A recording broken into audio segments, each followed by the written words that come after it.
So for this last part of the question, we're being told to give one limitation of the model.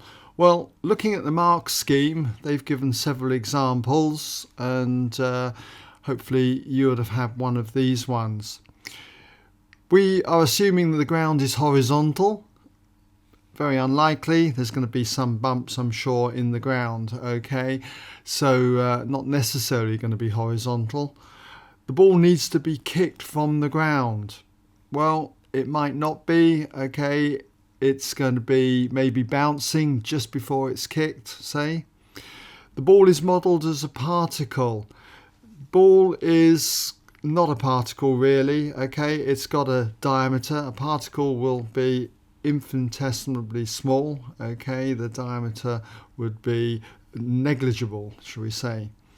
The horizontal bar needs to be modelled as a line.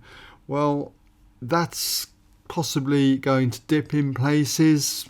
Okay, so we are assuming that it's horizontal. There's no wind or air resistance on the ball. If there were, then that's going to distort the path. Okay, it wouldn't necessarily be a quadratic, follow a quadratic curve. And there's no spin on the ball. That's going to be very unlikely. If there was spin on the ball, that could also cause resistance and alter the path's trajectory.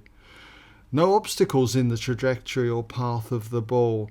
Obviously, if somebody gets in the way, then that path, that trajectory, isn't going to be completed.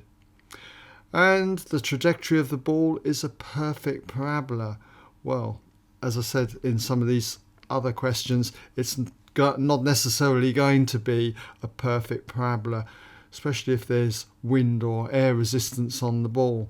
Okay, so just a few of the limitations to this model, and if you can give one of those, okay, then sure you'll get a mark.